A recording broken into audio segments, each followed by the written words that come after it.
Good afternoon, and thank you very much for inviting me to take part in this fascinating and important day and discussion.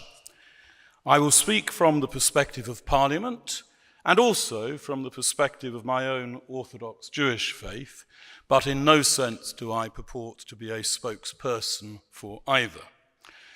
The establishment of the Church of England appears to be much more controversial among the ranks of its own leaders than in most other forums. As a casual observer, opposition to religion as a force in politics and society is increasingly focused on the dangers inherent in institutionalized religion and little concerned about the privileges or status associated with the Church of England as an established church. And one can readily see why that might be so. Of the world's problems today are directly or indirectly attributable to organized religion. A reasonable estimate, erring on the side of caution, would be 99.9%. If I ask myself what proportion appear to be directly or indirectly attributable to the established status of the Church of England, as distinct from any practical failings, the answer is probably the other 0.1% at most. Nor is this coincidence. One of the very reasons why establishment is a matter of concern for the Church of England more than anyone else is the fact that with establishment comes a responsibility to represent transcendence in a way that is restrained, responsible, and balanced, and that necessarily contributes more to cohesion than to division. Now, the fact that this may be a positive or negative force for the development of the church as a faith explains in part why establishment is continually controversial within the church. But it also explains why it's relatively uncontroversial outside. So that for most people, compiling a list of urgent societal problems relevant to religion in the United Kingdom today, establishment of the church would come low on the list if it featured at all. In Parliament, most things are capable of being treated as a source of constructive tension at best or corrosive resentment at worst. The balance of power between Lords and Commons, the balance of power between government, opposition, and minority parties, gender, ethnicity, and other diversities, and so on. But the fundamental role of the established church in Parliament is an issue in relation to which I encounter resentment rarely. That might be natural if the privileges of establishment were limited to providing 2 minutes of prayer in each chamber, but of course they actually extend to the occupation of a not insignificant proportion of seats in the upper house, as well as to allocation of a significant proportion of time to matters relating to church. And yet the debate about establishment is more tepid in Parliament than within the church itself. The fact that as a proportion, fewer citizens of the United Kingdom attend the Church of England than ever before, and that it is now in some senses at least a minority religion, is sometimes advanced as a threat to the right of establishment. But this seems to me to miss the point entirely of the significance of transcendence in the nature of establishment. At a time when, say, 60% of people in the United Kingdom identified with the established churches, 20% identify with another religion, and 20% with none, you might say there was a compelling argument for giving 40% of the time and seats in Parliament allocated to religion, to the other religions, and to committed atheists and humanists. But establishment was never really about the right to parliamentary representation for the majority of worshippers or believers. The bishop's bench is not a kind of religious treasury bench representing the majority religious party. Indeed, the less the Church of England also happens to represent the daily religious affiliations of a majority within the country, the more its residual role as the transcendent established church is thrown into sharp relief. And the clearer it is what it provides to Parliament beyond some kind of spiritual representation of the umhwal majority practicing faith in the country. So in that case, what exactly is it transcending?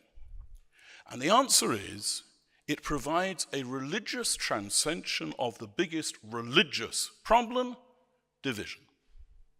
In a world increasingly fragmented by destructive division of so many different kinds, an institution that represents the societal force of religion in a way which is deliberately and necessarily transcendent of those divisions provides a unique and invaluable resource for every single resident of the country. If I may say so, the bishops who serve on the bishops' benches appear to have intuitively understood what this aspect of transcendent establishment requires of them. They do not, as a rule, seek to inject into a debate the demands or even advice of Christian practice, nor do they generally purport to moralize or preach from a Christian perspective. It seems to me that they strive to represent the values of the notion of religion as a fundament of the Constitution, by appealing to fundamental concepts such as charity, mercy, and forgiveness that may have a particular foundation and resonance within the Church, but have an indisputable moral claim at a level of simple humanity. And by doing so, they cement the claims of those religious values in the heart of Parliament and the Constitution. They represent, and in a more fundamental sense, the wider nature of the Church's establishment in Parliament and the Constitution represents the durability and permanence of religion as an element in human society, which by transcending divisions of all kinds offers an enduring wisdom and a perspective that is of equal value to every person, whether they participate in the rituals of that church or none. And this brings me naturally to what is for me, and I repeat that I speak for myself only, the Jewish faith perspective on establishment. For me, debates about whether the new king should affirm to the defense of the faith or faith in general, and whether roles should be found for non-Anglican clerics in the coronation, completely missed the point of the nature of establishment as a transcendent force.